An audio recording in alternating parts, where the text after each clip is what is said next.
Olá pessoal, muito boa noite, 19h30. É um prazer falar com todos vocês. Hoje nós vamos fazer uma live com o Vinícius Manzon. Ele é preparador físico da seleção brasileira de break.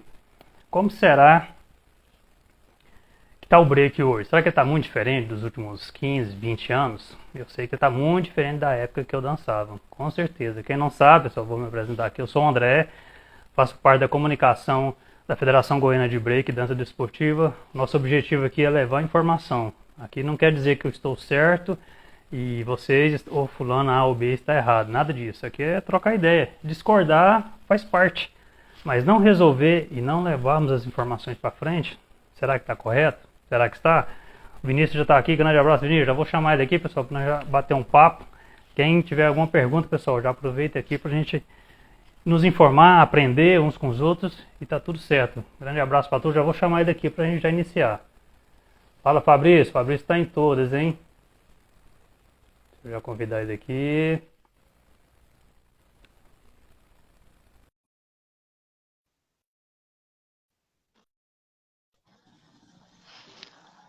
Opa! Fala, Vinícius, tudo certo? Salve pessoal, tudo bem? Deixa eu só aumentar aqui que tá cortando a minha cabeça. Uma dica, pessoal, para toda live, deixar o teto, a parte superior da cabeça aqui um pouco mais alto, ó. Porque aí na hora que começar a live, não cortar a cabeça igual eu tô fazendo aqui. Tu tá me escutando bem, André? Beleza, você tá me ouvindo bem? Oh, tá muito bom. Show de bola. Pessoal, deixa eu apresentar esse B-Boy aqui, que a lista dele é grande, viu? Ó, tem umas 3 páginas aqui de informação aqui, tô até... Ele é pessoa muito informada. Pessoal, Vinícius Manzon, preparador, fiz a seleção brasileira de break, B-Boy há 16 anos, representa Saiyan Pro Brasil, se eu estiver errado, me corrija, SNC da Argentina, criador do protocolo N6S, professor especializado em treinamento e força, preparador físico da seleção brasileira de break. Eu nunca achei que eu ia ver isso, cara. Que coisa bacana. Vou Cara, tu começar já sabe que eu também não. Já vou começar já do óbvio. Eu sempre converso com todo mundo aqui. Por que break na sua vida? Cara, eu conheci... Bom, primeiramente aí, boa noite pra galera. Espero que todos sejam bem-vindos aí. Deixar bem claro que se tiverem dúvidas, cara, fiquem à disposição para perguntar. Se ficarem acanhados, quiserem mandar as perguntas aí no privado, fiquem à vontade, cara, né? A ideia aqui é a gente conseguir trocar uma ideia e entregar um conteúdo legal, de forma bem produtiva. E estamos aqui para esclarecer as dúvidas da galera, né, cara, em relação ao break. Vamos lá. Cara, por que o break na minha vida? Eu conheci o breaking, cara, de uma forma bem tradicional, de grande parte da galera, pelo menos que eu converso, né, através de projetos sociais. Então, aqui na minha cidade, eu moro na cidade de Santa Maria, Rio Grande do Sul, aquela cidade onde nós tivemos aquela infelicidade da Boate Kiss. E cara, no colégio que eu estudava, no ensino médio, que é o Colégio Manuel Ribas, que nós carinhosamente chamamos de Maneco, eu entrei num projeto de danças de rua, onde nós dançávamos aquela dança coreografada que hoje o pessoal chama de hip hop dance, hip hop freestyle, né? E então, não era aquilo que eu queria, mas eu gostava daquela movimentação, aquela coisa com aquele flow, aquele flavor. E aí, cara, eu comecei Só uma curiosidade, já tinha o visual de hoje? Não, cara, eu não tinha barba. Já não tinha barba. Era virado em orelha e boca. É só isso que eu tinha.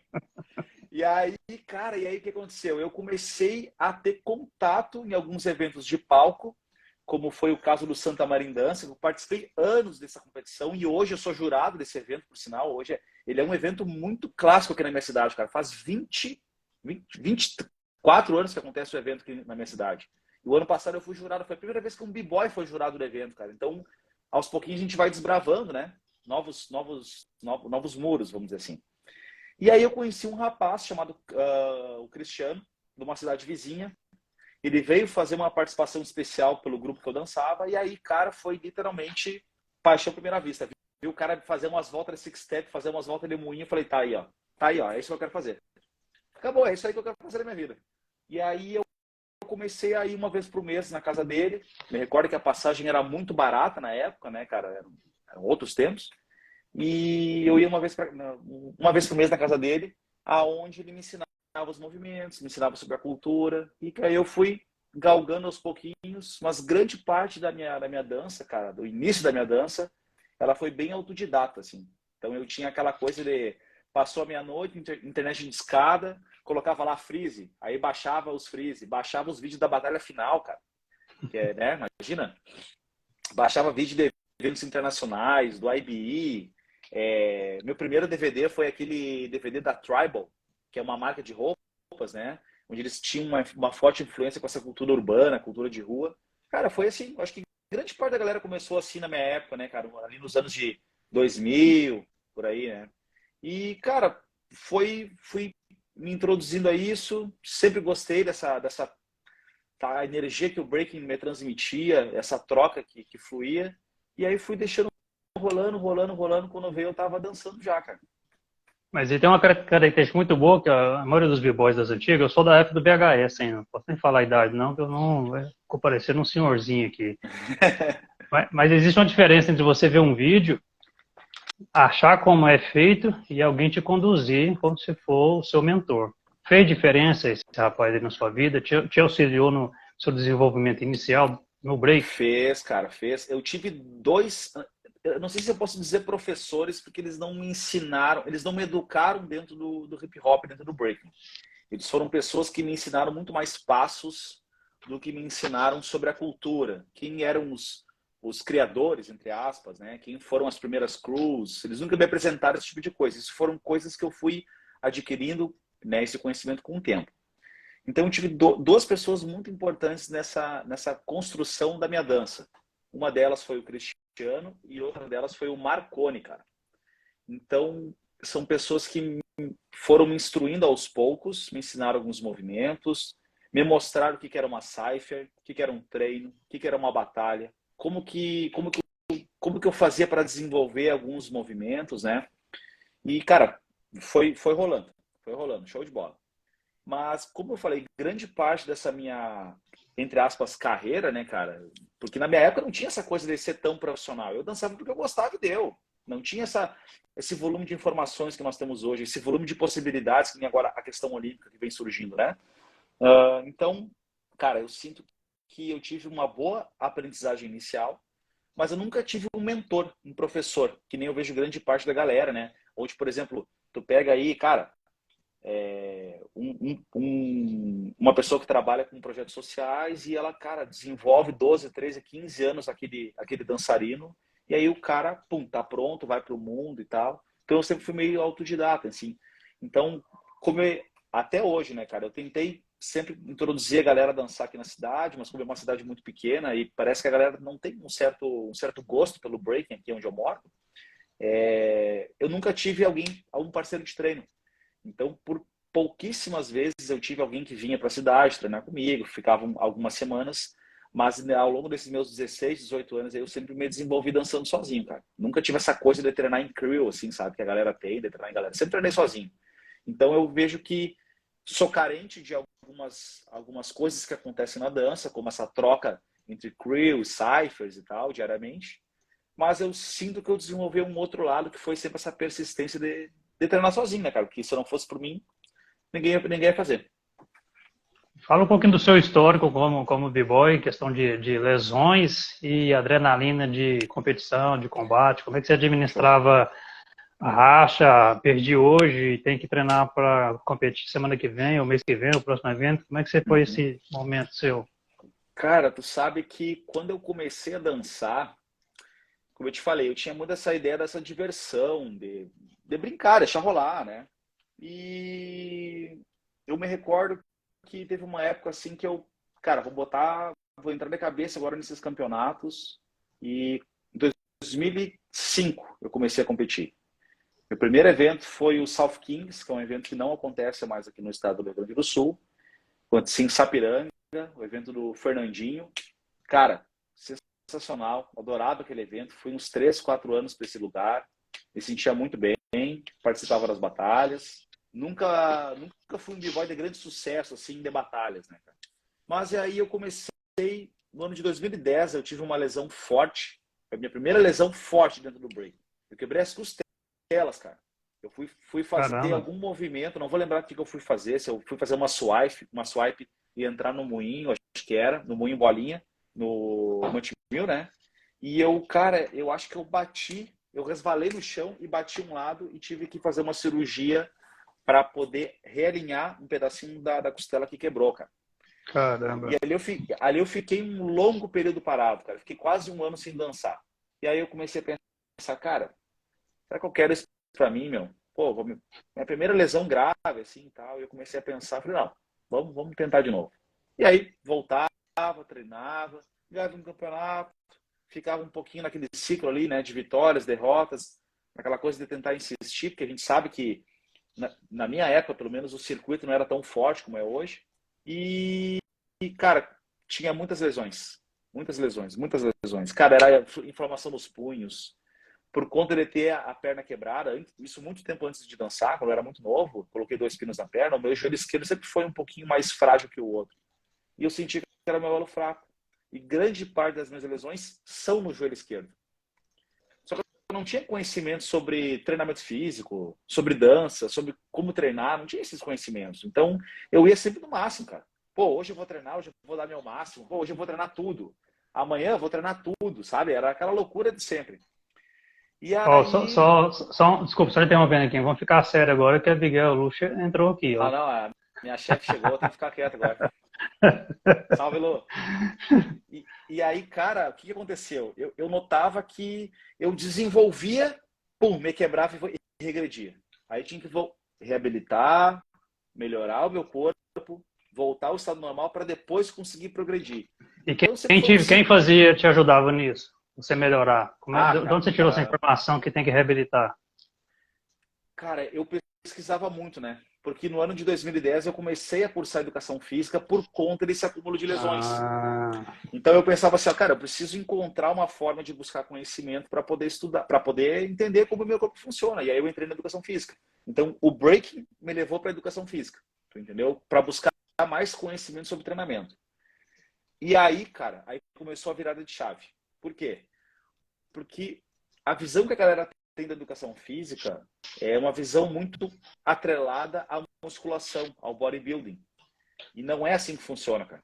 Não é. A educação física tem uma ampla gama de conhecimentos que vai desde trabalhos lúdicos, trabalhos relacionados à saúde, trabalhos relacionados à alta performance, né? Que hoje é o trabalho que eu realizo com o pessoal da seleção e outros b-boys, outras b-girls pelo protocolo N6S, que logo mais eu vou falar o que é esse protocolo. Então foi uma coisa levando a outra, cara. Eu comecei a dançar break porque eu gostava, eu comecei a me lesionar por causa do break, eu busquei educação física por causa do break, e estou na seleção hoje por causa do break, desse trabalho da educação física. É um passo só, a só, passo. por que que, quando na educação física você percebeu que o estudo, as informações técnicas, teórica e prática poderia melhorar o seu rendimento como b-boy? Quando que você percebeu? No primeiro ano, no segundo ano? Como é que os professores Cara, te auxiliaram nessa parte? O quando estudo, de eu forma geral. sim, sim, sim. Quando eu entrei na faculdade, cara, eu me recordo que eu tinha alguns colegas assim que brincavam, né? Eu levava numa boa, nunca fui estressado com isso. Cara, esse louco deve estar usando alguma droga para poder fazer essas loucuras Ah, aí e tal. isso aí Direto. sempre, Cara, sempre. eu nunca bebi, nunca me droguei e nunca fumei na minha vida, cara. Nunca, nunca. Eu sou, pra mim, isso sempre teve na minha cabeça muito claro, cara. Eu tenho que ser um templo para esse tipo de coisa, sabe? Nunca foi algo que me apeteceu, assim, fazer parte desse tipo de coisa. Tudo bem, é uma escolha minha. Então, eu sempre achava engraçado esses comentários, levava numa boa. E quando eu entendi, assim, cara, tá, a minha vida pode mudar por conta da educação física, foi no ano de 2014, quando eu fui participar de 2 campeonatos internacionais na Itália. Eu participei do Ego Battle, que era um campeonato de trio, e eu participei do The Concept IBE, que eu tenho a premiação de segundo lugar aqui na minha parede, cara. Esse evento, para mim, foi a coisa mais importante da minha vida. Porque ali eu dei um estralo, cara. Tipo assim, a cabeça, pum, tá. Eu preciso viver disso. Preciso viver disso, cara. Eu preciso viver como treinador, não como atleta. Não sei porquê, cara. Me deu aquele estalo, assim, sabe? Onde eu comecei a entender assim, ó, cara, se eu conseguir pegar esses conceitos da educação física e conseguir transmitir pra galera do breaking, Cara, ninguém vai bater o Brasil. Ninguém vai bater o Brasil. Porque eu vou conseguir linkar a parte cultural com uma parte científica, né? Essa questão da ciência do esporte, que é uma coisa que nunca teve dentro do breaking, cara. Nunca, eu pelo menos nunca vi falar sobre controle de treinamento, controle de carga, monitoramento, intensidade, volume. Como é que nós vamos quantificar essas coisas dentro do breaking? E aí eu comecei comecei a me testar. Então, o que a galera vê hoje do protocolo do N6S, essa organização de trabalho que eu desenvolvi, cara, isso vem sendo desenvolvido desde 2012, 2013. Não é uma coisa que o break tá nas Olimpíadas. Tá, criei a página e vamos começar a divulgar as coisas. Não, né? Tem uma pesquisa por trás. Só que como nunca teve nada direcionado ao breaking, tem muitas coisas, muitos estudos que vêm surgindo que ainda são muito no campo experimental. Que nem, por exemplo, é o breaking, né? O N6S. O protocolo N6S ele é uma organização de treinamento experimental. Por que experimental? Porque ainda não existe validação científica em cima dela, não existe um artigo científico mostrando que a manipulação do trabalho de treino com tais intensidades, com tais repetições, com volume, promove uma melhora. Mas eu já tenho aí 110 dançarinos de break entre homens e mulheres que passaram na minha mão. Cara, teve um só que não obteve resposta, e esse cara que não obteve resposta me afirmou que ele não treinou. Ele não treinou. Então, só para a gente entender, você faz suas avaliações na prática. A pessoa executa a programação que você pede, que você desenvolve, e você vai fazendo a avaliação ali com o decorrer do tempo. Então, uma coisa que a gente fazia muito errado quanto b-boy, pós-lesão. Machuquei hoje, amanhã já quero treinar. A recuperação pós-lesão, junto com o próprio sono, que eu vi você colocando na postagem outro dia, é tão importante quanto você fazer uma execução de b-boy. Fala um pouquinho sobre isso, cara, por favor. aí vai ser o ponto-chave para mim. Eu tenho certeza, cara, eu falo isso com muita convicção, que eu não teria 90% das minhas lesões, 90%, fora acidentes, né? Acidentes, enfim, tropecei, caí, beleza, isso aí não tem como evitar. Mas, por exemplo, situações de treino que eu me machucava, eu tenho certeza, cara, que 90% dessas lesões não teriam existido se eu tivesse um sono de qualidade e se eu descansasse adequadamente. Se eu tivesse uma equalização, né? Um controle de treinamento do treino, mano. Ok, o Adriano Zero falou um negócio. O Zero é protocolo monstro, né? N6S funciona. O Zero é monstro. Não, ele faz parte da parada. Ô, Zero, valeu aí, brigadão. E assim, cara, o descanso é fundamental. Fundamental. O que a galera pensa assim, ó? Quanto mais eu treinar, mais eu vou desenvolver. É o pensamento lógico.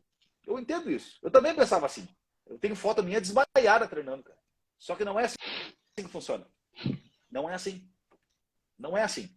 Aí a gente entra em conceitos mais técnicos, né? Como fadiga, lactato, a fadiga muscular, né? São conceitos que a ciência do esporte busca entender para poder tornar o trabalho do preparador físico cada vez mais pontual e tornar o atleta cada vez mais performático com o menor volume de treino possível. E aí eu sempre questiono a galera assim, ó, cara, se eu te der duas opções, tá? A primeira, cara, tu vai treinar todo dia, passando mal, quase vomitando, e o outro grupo que treina 3, 4 vezes na semana, com um controle de treino, um dia 60, 70, 80, 90% recupera. 60, 70, 80, 90% recupera, tá? Dois grupos bem distintos dessa organização. Mas no final os dois vão responder igual. Qual que tu vai optar? Por te matar treinando ou por treinar de forma controlada? Controlado, óbvio. Exato, cara, exato. Então, hoje a ciência do esporte, ela visa muito trabalhar em cima disso. E o meu papel enquanto treinador é tentar estudar o que essa ciência, né? O que essa organização de treinamento exige e tentar transportar isso para o breaking. Porque tem como fazer isso. Não é um grande mistério. A gente só não tem ainda a comprovação científica. Então, eu vou te dar um exemplo aqui do que geralmente acontece, né? Dentro do treinamento de força, o que melhora mais a produção de força no salto vertical, né? Que é um exercício muito utilizado para monitorar o estado do atleta, que inclusive eu uso com o pessoal da seleção. Ah, o que melhora mais? Treinar só o salto ou o agachamento? Pô, a galera descobriu que treinar o agachamento faça com que o salto melhore do que treinar o próprio salto. Aí tu começa a pensar assim, ó, tá, mas como é que um cara que treina força melhora o salto? Porque aí tem a explicação teórica. Acontece isso, taxa de desenvolvimento de força, progressão de carga, entendeu? A minha ideia dentro do breaking é fazer isso. É tentar encontrar, vou dar um exemplo hipotético aqui, tá? 2 métodos de treinamento. Um grupo vai realizar 3 séries de six step até não conseguir fazer mais. E o outro grupo vai treinar com, sei lá, tantos por cento de quantidade de voltas de six step. Qual dos dois progride mais rápido? Pelo que a ciência me mostra, quem não treina sempre no máximo, progride mais rápido. Por quê? Porque tu fadiga menos, tu recupera mais rápido, tu não agride tanto o organismo, tu não agride tanto a articulação. Porque a galera tá muito... Quando fala de treinamento físico, a galera pensa muito em músculo. E a função do atleta não é melhorar o músculo, não é ficar com o braço maior ou a perna maior. É melhorar a função. Fisiculturismo, né? Aí é fisiculturismo. Exato. É outra proposta de trabalho. Os dois, pensando nesse cenário, né? Tu pega um fisiculturista e um atleta. Vamos dizer aqui no caso dos b-boys e as big-girls. Os dois vão ter que agachar, os dois vão ter que fazer supino, os dois vão ter que fazer remada. Mas por que eu estou prescrevendo isso para o b-boy e por que eu estou prescrevendo isso para esse atleta de fisiculturismo? Esse cara quer fadigar. Esse cara está pensando no músculo. Esse cara está pensando em melhorar o flare, melhorar o salto, saltar mais alto para bater um mortal duplo, um mortal triplo. Ele está pensando em ter maior força na região abdominal, que o pessoal hoje chama de core, né? Para poder estabilizar melhor um air flare, para poder ter mais força para alavancar o quadril, para poder fazer um air chair, por exemplo. Então, o raciocínio é, o dançarino de breaking, ele não tem que pensar no músculo, ele tem que pensar no sistema como um todo. Um conjunto todo. Perfeito, é isso aí. Eu imagino que, assim, pela sua experiência aí, né, a gente sempre acha que é engraçado, né, até eu, quando mais jovem, tinha esse pensamento de achar que tudo na vida é sorte, tudo alguém deu, tudo alguém, é genética. Então, a sua entrada na seleção brasileira de break, alguém colocou você lá dentro, né? Eu, com certeza já deve ter ouvido isso aí. Eu sei que não, cara, mas agora vamos para a parte séria do negócio. Como é que foi a sua entrada ali? Você já tem um currículo, pessoal, tem que ter um currículo em qualquer área de trabalho. O que desenvolve lá, pessoal, é trabalho. Eu já converso com ele já tem um tempo, eu sei disso. É trabalho, não é só colocar lá, eu vou entrar aqui porque eu gostei dele. Não funciona assim. Por gentileza, como foi a sua entrada na CNDD Break? Eu já desenvolvia esse trabalho do protocolo da N6S há aproximadamente um ano, talvez um pouquinho mais de um ano. Eu já tinha dados de todos os treinos desses dançarinos, tá? Eu vou dizer dançarino, atleta, b-boys e b-girls, tá? Eu quero que todos incluam nesse indivíduo, tá? Esse indivíduo que treinava comigo. Então eu tinha esses dados. A altura de salto, para verificar a taxa de produção de força, quantas voltas de six step esse cara conseguia fazer no máximo, porque quanto mais voltas ele faz, menos ele vai sofrer para fazer menos voltas. A dança dele se torna cada vez mais leve, ele aumenta a resistência dele. Eu tinha o controle de quantas voltas de power move esse cara conseguia fazer.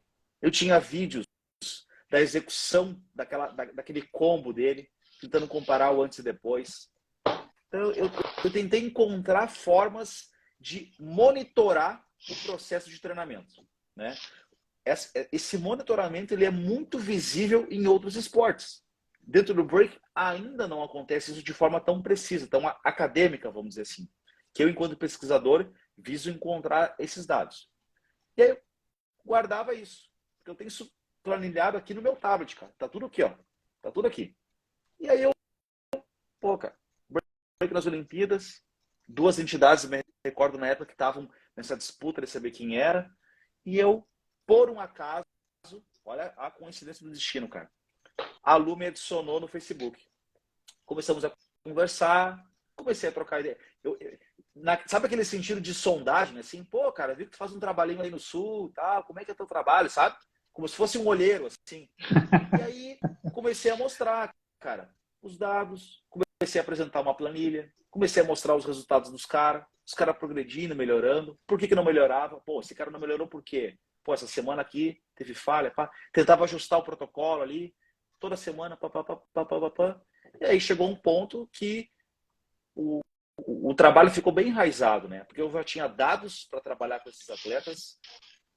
Eu sou formado em educação física, sou formado em bacharel, o que é primordial para trabalhar com prescrição de treinamento físico. Não importa qual área, tem que ser formado em bacharel. Eu tenho pós-graduações em treinamento físico, tanto treinamento de força como treinamento individualizado, e o breaking é uma atividade completamente individualizada. Então, duas pessoas dançam breaking, as duas fazem six-step, as duas têm corpos completamente diferentes, apesar de realizar o mesmo movimento, vamos dizer assim. Então, é tudo muito individual. E aí foi aquela coisa, foi se aproximando, se aproximando. O bispo conversou comigo, apresentei meu currículo, e aí as coisas foram fluindo, cara. Isso aí é importante, pessoal. Sabe? A gente conversa muito, eu converso muito com outros b-boys mais jovens e mais velhos também, o lance do conhecimento. Você tinha conhecimento, tem o conhecimento, usou com sabedoria e estava preparado no momento certo. Isso é Cara. fundamental para a gente desenvolver como pessoa, como cidadão, em qualquer área. Eu, com certeza, parabéns pelo seu trabalho, parabéns pela escolha aqui. Pessoal, ele tem muita informação, viu? A gente vai conversar com ele aqui, ele é didático pra caramba, mas isso é bacana, porque aí faz a gente mudar um pouco a cabeça. Isso é muito importante. Ó, o Privileo Leonidas mandou aqui. O Hux é um cara incrível e o protocolo traz resultado muito positivo ali, ó. Sinal que está dando certo. Qual a diferença do preparador físico para o fisioterapeuta na seleção brasileira de break? Existe diferença? Tem, cara, tem. A diferença primordial, vamos dizer assim, é que o preparador físico, ele trabalha com a organização sistemática de treinamento para promover o melhor estado possível da performance do atleta, da saúde desse atleta. Então, em palavras mais grossas, assim, vamos dizer que a minha função é melhorar as valências físicas daquele atleta. Então, o treinamento visa deixar ele mais rápido, mais forte, mais resistente, mais flexível, cada vez com mais força para poder aprender movimentos novos, que ele tenha uma integridade física, uma saúde boa. Então, tudo isso é competência do preparador físico. O trabalho do fisioterapeuta, ele é uma complementação do meu trabalho, mas ele tem funções que eu não faço. Por exemplo, a função do fisioterapeuta é compreender muito os aspectos fisiológicos e neurológicos da dor. Por que isso é importante? Para ele poder entender qual que vai ser a abordagem dele quando aquele atleta relatar algum desconforto de dor, algum problema que está acontecendo com ele. Então, desculpa, ele vai resolver o problema, caso tenha. Ele vai resolver o problema. Porque essa interação é muito próxima, cara. Porque assim, ó, os dois profissionais trabalham com treinamento físico, com movimento. Tá? Os dois trabalham com movimento. Mas eu sou o profissional responsável por periodizar aquela rotina de trabalho. Então, o fisioterapeuta... Vou dar um exemplo hipotético aqui, tá? Estou lá treinando a Natana, por exemplo. Tá? A Natana sofreu uma lesão agora em novembro, no joelho, no Master Cruise. Foi em novembro ou dezembro o Master? Não me recordo agora, de cabeça. Vixe, eu tô... Final de novembro. Vamos dar esse exemplo aí. Então, a Natana teve um problema no joelho no final de novembro no Master Cruise. Um dia depois do campeonato da CMDD. Se a gente for pensar pela lógica, teve 2 competições e ela chegou no segundo campeonato já mais fadigada, mais cansada. O sistema fisiológico dela já estava mais debilitado. Então, aumenta a possibilidade de ter lesão. Não que isso possa ter influenciado, mas tem uma correlação. Faz sentido, né? O cara começa a pensar assim. Sim, vários dias competindo, no final tu tá mais cansado. Tu não vai recuperar o suficiente. Tá, teve um acidente da lesão ali e tal. Eu, o Cláudio e ela começamos a conversar. Minha conversa com o Cláudio foi, que é o fisioterapeuta da seleção. Cara, o que nós podemos fazer para reabilitar a Natana o mais rápido possível? Ela tem quadro de dor? Tem quadro de dor. Ela consegue fazer os movimentos? Ela não consegue fazer os movimentos de treinamento. Aí entra o fisioterapeuta. O trabalho dele é reabilitar as funções fisiológicas as funções motoras da Natana, para depois sim, ele me dá o ok, ó, Vinícius, tu pode começar a trabalhar com a Natana, ela não está com dor, ou a dor dela está controlada, agora é a hora de voltar a trabalhar os exercícios de força para reabilitar aquela função do joelho, voltar a trabalhar a musculatura, fazer com que ela consiga voltar o mais rápido possível ao esporte, com a maior segurança possível. Aí entra o trabalho da organização de treinamento, a manutenção desse trabalho. Imagina a Natana com o joelho machucado, né? Estou dando o exemplo da Natana porque é um exemplo real que aconteceu. Pegar a Natana E recente, agora, né? por exemplo, E recente também. recente. Pegar a Natana, e tá no Japão, tá indo pro Japão hoje, entendeu? Sim. Dois, 3 meses depois já tá pronta para campeonato, cara. E sendo que a galera falou que ela ia ter que fazer cirurgia. E eu bati o pé, Natana, tu não vai fazer cirurgia, não precisa fazer, não precisa. E eu batendo o pé ali, ó, não precisa fazer. Mas por quê? Porque tem profissionais orientando ela. Tem o médico do esporte, que é a doutora Ana, né, que é a nossa médica desportiva ali da Newon, do COB, né? Profissional excelente. Deixa Cara, eu só te perguntar, assim, ó, nesse caso, tem um exame mais profundo, tipo assim, uma ressonância, é feita alguma coisa para... Porque não é só cara, visual. teve. Não. Ah, Existem testes mecânicos, vamos dizer assim, onde o pessoal chama de testes de gaveta, tá? É um conjunto de testes que se faz para ver como é que está a integridade dos ligamentos do joelho. Se for constatado algum problema nesses testes, ou se for, sei lá, ela tem dor e não foi diagnosticado nada, a gente passa para exames mais aprofundados. A ressonância magnética é o padrão ouro de teste, né? Ela sai toda ali essa estrutura que está sendo avaliada, e em cima daquilo ali, profissionais que são especializados nessa área, que é o médico do esporte, um traumatologista, um ortopedista, que não é competência do profissional de educação física, tá? Não é competência minha interpretar isso. Eles me passam esse diagnóstico, eu recebo aquilo e aí existe a conversa. Cara, a Natana está com tal lesão, ela tem tal situação e o trauma foi esse. O que nós podemos fazer? Bom, essa lesão impede que ela faça movimentos de pivô, que é girar em cima da própria articulação. É um mecanismo que pode desencadear a lesão nela. E aí começa o trabalho. Natana, quais são os movimentos de pivô que tu faz dançando? Ah, tem aquele movimento assim, assim, assado. Então, esses movimentos, por enquanto, tu não vai fazer. Tu tem dor para saltar? Não. Tem dor para fazer footwork? Não. Tem dor para fazer power move? Ah, dói um pouquinho. Beleza. A ideia é, tá doendo um pouco. Mas tá doendo um pouco por quê? Qual que é, que tipo de dor é? Nós temos vários tipos de dor. Por isso que eu falo, o profissional de fisioterapia, ele tem que ser especializado em compreender esses aspectos da dor para que ele possa me dar o feedback e me dar o diagnóstico. Cara, a dor da Natana é essa, ela tem tal lesão, ela tem tal disfunção, pela recomendação científica, ela tem que fazer tal coisa. Aí eu vou lá e aplico aquela rotina de treinamento orientada, programada, sistematizada.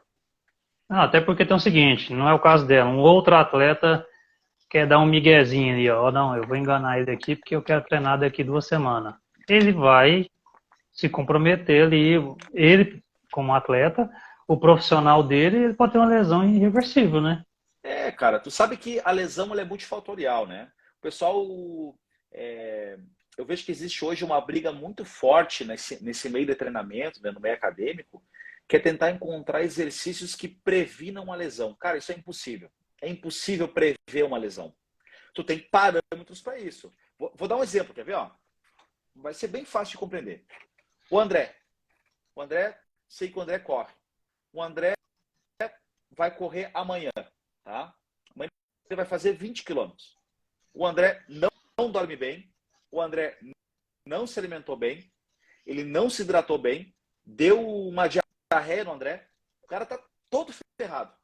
Existe uma grande possibilidade de amanhã, quando ele for correr, ele Dá ter um problema. grande desconforto. Ele não vai conseguir performar como normalmente ele faria.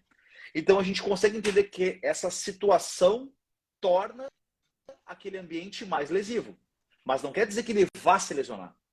Entendeu a ideia? Não, sim, para quem faz atividade física, é perceptível isso. Se você não estiver bem, Não tem como. Você vai fazer atividade física, você não alimenta, não faz um pré-treino, não come nada, achando de você desmaiar ali por cima, em cima dos aparelhos é gigante. A gente Cara. não pode fazer isso.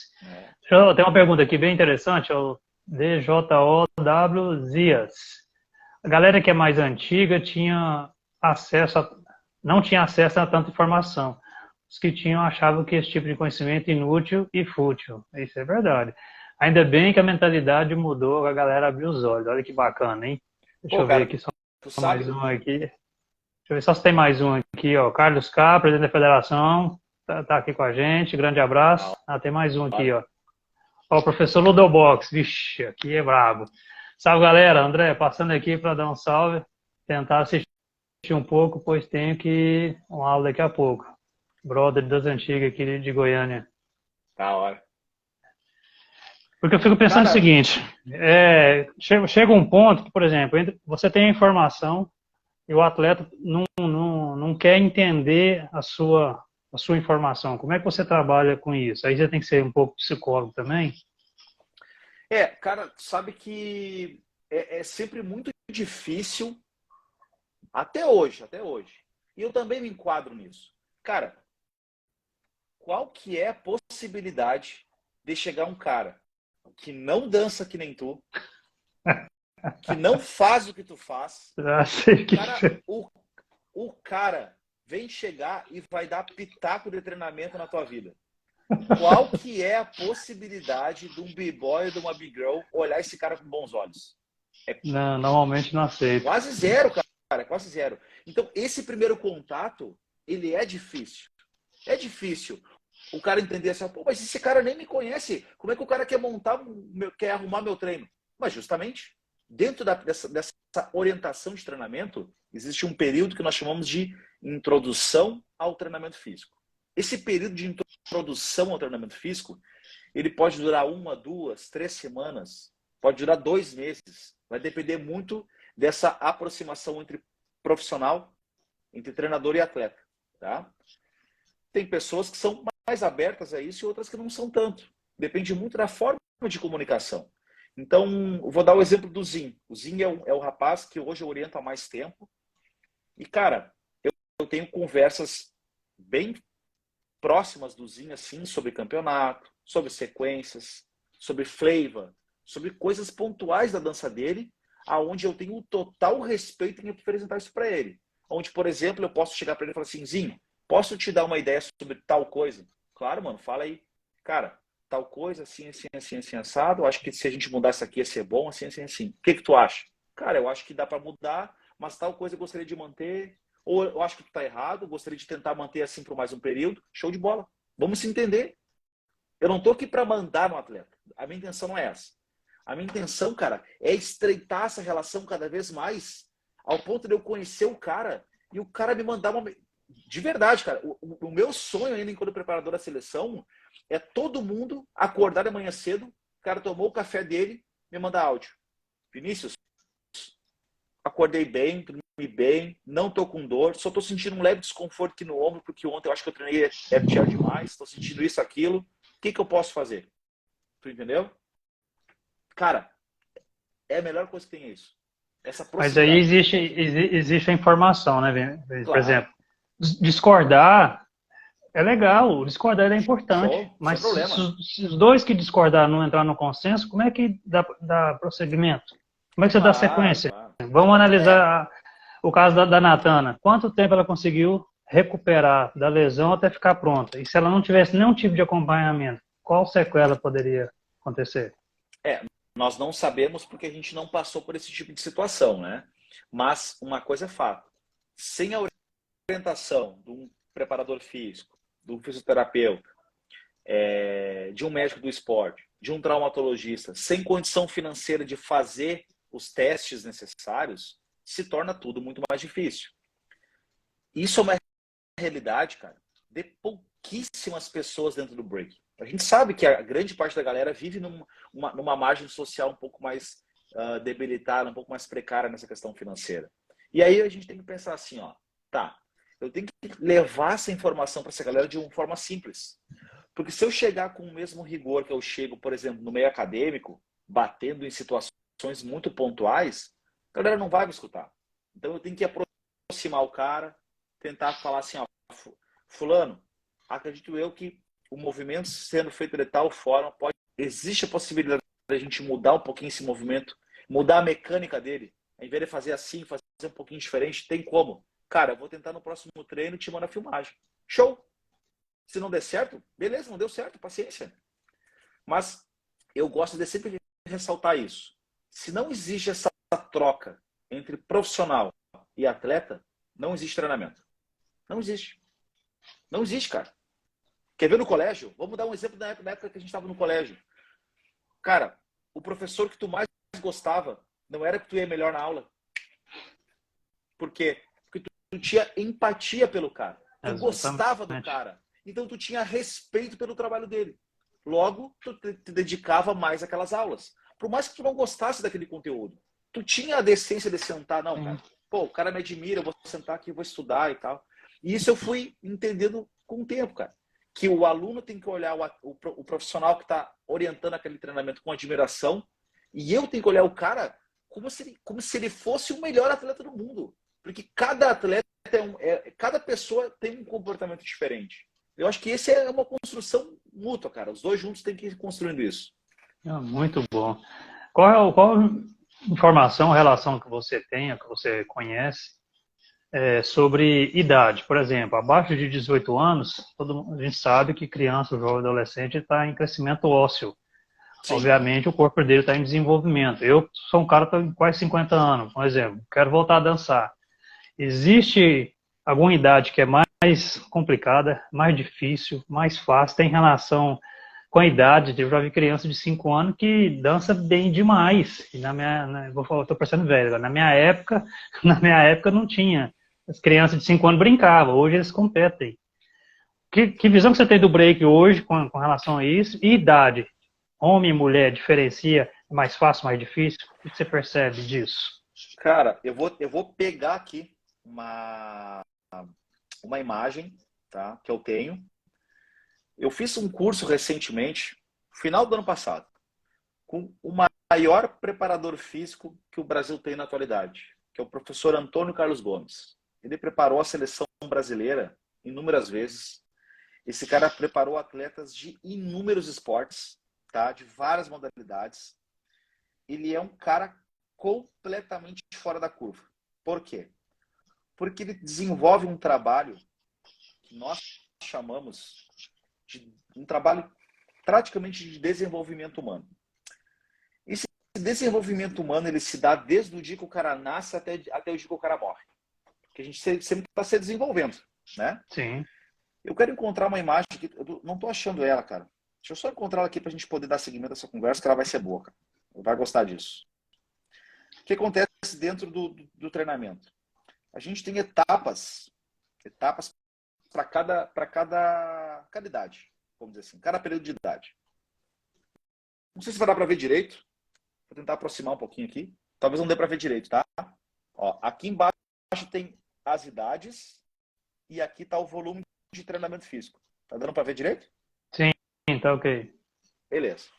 Reparem que quanto mais passa a idade, quando aqui o atleta está no máximo de desempenho físico dele, entre 22 e 26 anos, olha o volume de treino em relação aqui. Olha a diferença. Nossa, olha o rigor físico que esse atleta passa. O que isso me traz, cara? Que quando eu vou desenvolver um trabalho com uma criança, eu tenho que ter muito cuidado por vários fatores. Primeiro, aquela vivência daquela criança. Vamos dar um exemplo aqui, cara. Até 8 anos de idade. Ela tem que ser uma vivência muito lúdica. A dança, se for o caso, né, que é o nosso caso, ela tem que ser um tom de brincadeira, cara. Vamos dar um exemplo aqui que acontece... Senão ela para, né? Senão ela não quer mais. Exato. Cria frustração. E aí o pai e a mãe têm que entender que ele não tem que depositar a frustração dele por não ter sido um atleta de grande renome na criança. Isso é muito complicado, cara. Então, tu pega, por exemplo, aqui, ó, o Arthur Zanetti, que é o nosso campeão nas argolas, né? Ele foi pai recentemente e direto ele posta vídeos do filhinho dele pendurado nas argolas. Já vi, já vi. Brincando com a criança, cara. Brincando, sobe, desce, gira. A criança está gesticulando, ou seja, ela está criando um ambiente Criando aonde relação. onde aquela brincadeira é normal para ele. Assim como eu, de que for pai, eu vou pegar o meu filho e vou colocar ele para brincar no chão. Vou fazer um backspin para ele achar engraçado. Vou fazer um movimentinho. O meu sobrinho tem 4 anos. Ele bota as pernas, bota a mãozinha no chão, bota a perninha para cima e fala que está imitando o tio Vini, porque ele me vê dançar. Então tem que criar essa aproximação. Mas não é em tom de treinamento. Agora, vai passando a idade. 10 anos, 12 anos, tu já começa a ter a implementação de pequenas coisas. Começa a trabalhar um pouquinho de flexibilidade, começa a trabalhar um pouquinho de mobilidade, tu começa a introduzir leves trabalhos de força com peso corporal, uma bananeira, e pega as brincadeiras de quando a gente era pequeno. O que era? O carrinho de mão, botava as mãozinhas no chão, segurava os pés, ia caminhando. Nossa, aquilo é ótimo Olha, pra cá. olha nas pracinhas, não tinha aquele que nós tínhamos que se pendurar e atravessar? Não Isso. tinha aqui como é que era? Era tipo um carrosselzinho que tu tinha que girar para poder girar ele. Sim. O balanço que tu tinha que fazer força para poder embalar. Cara, tudo isso é brincadeira lúdica que desenvolve a força. Força, coordenação, equilíbrio, senso motor. A gente tem isso desde pequeno. Só que não existe uma cultura desportiva por trás. Muito diferente do que acontece no leste europeu. Repara, por exemplo, os b-boys da Rússia. B-boys e b-girls da Rússia. Não Cara, são diferentes mais. 12 anos, os caras estão prontos no cenário olímpico. Tá pronto. Agora, É isso aí. a gente teve agora, cara, no final do ano passado, na França, que eu fui com o pessoal da seleção, né? A CNDD levou alguns atletas para lá. Cara, tinha um molequinho de 8 anos do Japão, 8 anos, fazendo flare pro air flare, pro omega spin, o air track, caía com as costas e voltava no flare. Cara, eu nunca consegui fazer isso com 34 anos. Nunca consegui fazer. Você vê um negócio desse, eu saio de pé da roda. Cara, não, absurdo, absurdo, absurdo. Ou seja, esse menininho, cara, ele recebeu uma orientação de treino desde muito cedo. A questão é, será que isso não foi prejudicial? Pois é, mas a Ásia é muito forte também nesse aspecto. Tem forte. escola de break para criança lá, Claro, é incrível claro. o desenvolvimento Mas deles. esse é um ponto muito importante, cara. Não é porque o cara é bom muito novo que ele vai continuar sendo muito bom quando ele for mais velho. Pode fadigar, pode estressar o... Vamos a um exemplo real, cara. Real. Tu conhece o Liu Kevin? Acho que o Liu Kevin é da França, se não me engano. Da Vagabond, se não me engano. Posso estar enganado, acho que ele é da Vagabond. Eu acho que por nome, sim. Tá, beleza. O Liu Kevin, cara, ele tem uma apresentação muito antiga dele no Battle of the Year, aonde um companheiro de crew dele entra com uma mala, ele tira o Liu Kevin da mala e o Liu Kevin começa a dançar com ele. Nunca tinha visto isso antes. Teve um outro ano que ele entra com um triciclo, que ele era uma criança na época, fazendo power move, girava de cabeça e tudo mais. Show de bola. O que eu pensei nessa época? Cara, esse moleque vai crescer, vai virar um monstro. O cara vai virar uma anomalia. Chegou numa idade adulta ali, onde ele começou a bater de frente com outras pessoas da idade dele, e aos meus olhos, tá? Aos meus olhos, enquanto âmbito cultural, nunca foi um cara que se destacou. Isso aos meus olhos. Pode ser que para outros b-boys ele seja uma referência. E aí? O que aconteceu nesse meio processo, nesse meio caminho? O cara se entediou, o cara... Talvez foi forçado. Foi forçado aquilo, como acontece em outros esportes, a formação prematura daquele atleta. Tu entendeu? Isso é muito delicado, cara. A gente não tem ainda, eu não tenho como trazer uma prova. Ah, isso deu errado. Ah, isso deu certo. Pode ser que dê certo, pode ser que dê errado. Mas eu sou um admirador de quem consegue levar crianças para o treinamento. Eu admiro, cara. Desde que tenha um limite. Desde que tenha uma certa... O controle de treinamento, que eu estava falando antes. Tu não vai botar uma criancinha de 6 anos de idade a agachar com um absurdo de peso. Mas ela agacha todo dia, cara. Ela brinca de pegar as coisinhas do chão, tu entendeu? Ela vai estar agachando. Ela está desenvolvendo o movimento.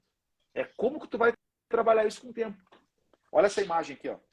Essa imagem vai ficar mais interessante da gente conseguir visualizar que eu quero trazer para vocês. Olha só. Essa imagem, ela me dá nesse lado aqui, ó, as valências físicas, força máxima, velocidade, potência, explosão, parará. E aqui, ó, quando que a gente inicia o trabalho? Olha a idade aqui em cima, até 8 anos. Olha o que se trabalha. Quase nada, cara. Olha para cá. É muito pouco mesmo. Olha quando chega nos 18 aos 20. O cara tá pronto pro esporte. O cara tá voando. Entendeu? E ainda tem uma ressalva aí, né? Tem a questão, o que a criança quer ou consegue, o que você quer e o que o pai deixa. Exatamente. Porque abaixo de 18 anos não é do jeito que a gente quer, Ex é diferente, é complicado. Exatamente. Eu tenho filho e eu sei como é que funciona isso. Cara, quer ver? Vamos a um outro exemplo aqui. Tu é pai. O teu filho, que idade tem teu filho? Tem 15. 15 anos, tá. Vamos dar um exemplo que ele tivesse 8 anos de idade. Teu filho fala assim, ó, pai, eu quero começar a treinar boxe. Então tá, vamos ter que colocar no boxe. Primeiro dia de aula, teu filho chega em casa com o olho roxo. O que tu vai fazer? Tu vai enlouquecer, cara. Tu vai chegar lá vai chegar pro professor, cara, o que tá acontecendo? Meu filho chegou com o olho roxo na cara. E aí? Ah, mas é que faz parte do treinamento. Tá, mas não tem uma luva, não tem uma proteção, cara? Como é que tu já sai ensinando ao meu filho de 8 anos, 6 anos a bater no outro, cara? Lesão no globo ocular pode ser reversível. É um negócio muito sério isso. Exato. Então, cada situação tem uma abordagem diferente, cara. Esportes de luta, esportes de combate são muito agressivos. Esportes de contato físico, como o futebol americano, o rugby, futebol. As principais lesões do futebol são do joelho, cara. Joelho posterior de coxa. Entendeu? Olha que tem que loucura. ter um entendimento, tem que ter um entendimento. Vou Tem, fazer mais umas perguntas aqui, ó. Ó, Jason, cada pessoa tem uma vida diferente. É isso aí, Jason. Perfeito, o pessoal aqui, cara. o Break Hill. Os asiáticos já provaram que é bem possível ter alto rendimento em crianças, correto? Cara, é correto. Eles têm uma... Eu vou usar o termo pré-maturação. Tá? Eles têm uma pré-maturação muito cedo, muito bem desenvolvida. Assim. A gente encontra dançarinos de breaking com, sei lá, cara, 10 anos, 12 anos, fazendo movimentos que pouquíssimos b-boys, pouquíssimas b-girls no Brasil conseguem fazer. Mas e aí, é cultural, né? É cultural, porque ele é ser humano igual a gente, então... cara. É que nem super capoeira pro brasileiro. É que nem capoeira pro brasileiro. Futebol pro brasileiro. Todo mundo joga futebol no Brasil, cara. Eu não sou um praticante do futebol. Mas se me botar uma bola, eu sei chutar, eu sei driblar, eu sei fintar. Por quê? Porque isso se criou no meu ambiente infantil. Né? Lá na Ásia, nos Estados Unidos, possivelmente, na Rússia, possivelmente, a cultura desportiva, o olhar para aquele atleta, para aquela criança, pô, esse menino tem potencial, cara. Essa menina tem potencial. Mas o que faz aquele treinador, aquele olheiro, olhar para aquela criança e falar assim, ó, essa criança tem potencial para o breaking ou para outro esporte? O que é? Qual que é o toque? Tu entendeu? Para o breaking nós não temos isso. Para outros esportes nós já temos. Então, isso são coisas que vão surgir, esses estudos vão surgir com o passar do tempo. Por isso que, aos meus olhos, a entrada do breaking como um esporte olímpico foi fantástico, cara. Fantástico. Em relação ao hype que está acontecendo, ao marketing que vem se colocando em cima do breaking, as propagandas, cara. Quando que a gente imaginou que o breaking está no Sport TV, cara? Vai profissionalizar muitas pessoas. Muitas pessoas. Muita gente que tem muito potencial, cara, no Brasil, que pode não se ver como atleta, se ver como b-boy, b-girl, como um artista, né, que não deixa de ser. Quantas pessoas aí, cara, tem potencial para estar fora do país, competindo, ganhando campeonato na Europa aí, cara, e não vai porque às vezes não tem uma condição financeira, aí consegue um patrocínio de uma empresa, consegue um apoio na sua cidade, o cara tem condições de sair do seu estado, sair do país, viajar à América Latina, viajar à Europa, competir, entrar numa companhia de dança. Pô, cara, ninguém quer passar necessidade. Então, quanto mais organizado, quanto mais profissionais surgirem nesse meio, cara, é só vantagem. Aos meus olhos é só vantagem. Eu não vejo uma desvantagem nisso. Eu também concordo contigo. Olha aqui, o Flay Jack. Salve, Boca! Aí eu não deve te conhecer. A galera que não me conhece aí, ó, Bocão é o meu apelido dentro do breaking. Tá? A Barbie esconde, mas é Bocão. O Flow Jack, Não, ele faz mandou um outro parte aqui, ó. Quando o embasamento científico caminha junto com o argumento. Boa. Ele então. mesmo mandou. Cara, a gente tá nesse processo, né, cara? Ainda eu entendo que para a galera do breaking, o trabalho do preparador físico é muito novo ainda. Como eu falei, cara, como é que esse cara que nem me conhece vai dar pitaco na minha dança, sabe? Por isso que existe essa introdução ao treinamento, essa troca, né? Se eu chegar com o que eu tenho planejado para a galera da seleção, os caras vão correr. Os caras não vão querer, entendeu? Os caras não vão querer. Se eu chegar explicando o que é taxa de desenvolvimento de força, controle neuromuscular, não vai entrar. Então tem que ser aos pouquinhos, entendeu? E assim vai fluindo, cara. Não, você falou aqui de outros países, por exemplo, estou no Brasil, estou saindo agora para competir, Nova York, lá tá 0 grau. Como que o corpo se adapta a isso? E se fosse o contrário, o cara sai lá dos Estados Unidos e vem aqui para o Brasil a 35 graus. Hoje é muito comum viagens, antigamente não é, mas hoje é normal. Você sai daqui, vai para a Ásia, vai para qualquer lugar. O corpo se adapta rápido. Se for um tempo de competição de 10 horas, do início de uma prova até o final, como é que o corpo suporta isso? Cara, o nome disso é climatação. Tá? Climatação. A climatação, ela acontece e ela existe porque o ambiente influencia nas respostas do organismo. Então, vamos dar um exemplo muito extremo aqui, tá? Se eu pegar agora, nesse exato momento, pego um b-boy ou uma b-girl que está acostumado a treinar num clima de 30, 35 graus e colocar o cara agora, num inverno de menos 10 graus. Bem provavelmente que a dança dele, que a performance dele vai ser prejudicada por conta do clima, né? Assim como se eu pegar um indivíduo que está acostumado a treinar no menos 10 e trazer ele para o Brasil um calor de 35 graus, esse cara vai suar muito, ele vai desidratar mais rápido, ele vai ter que repor mais água, repor mais eletrólitos, esse cara vai cansar mais rápido. Então, são dois extremos que tem que existir um ajuste. Nas Olimpíadas do Rio de Janeiro, teve uma situação bem engraçada. A seleção que ganhou no futebol, a Alemanha, na Copa do Mundo, na Copa. A Alemanha, ela veio para o Brasil praticamente um mês antes da competição. Por quê? Para fazer Perfeito. Perfeito, cara. Perfeito. Isso acontece muito no futebol, eu já tinha visto essa situação. Tem muito estudo no futebol sobre isso. Vamos dar o exemplo da seleção que está no Japão hoje, cara. Acredito que alguns, eu não sei se eles chegaram ainda, tá? Eles estavam em Londres a última vez que eu conversei com eles. Estavam fazendo uma escala. A Natana, eu acho que está saindo essa noite daqui do Brasil. Que foi a que saiu depois, né? Que até então a situação dela estava um pouquinho conturbada por conta do joelho. Cara, para o Japão, em relação ao Brasil, são 12 horas de diferença o fuso horário, se não me engano, né? Acho que são 12 horas. Você já sente a hora que chega lá. Cara, existe a necessidade da aclimatação, porque o jet lag, que é essa mudança no fuso horário, ela não acontece tipo assim, da noite pro dia. Ela vai aos pouquinhos. Primeiro dia, segundo dia, terceiro dia, quarto dia, entendeu?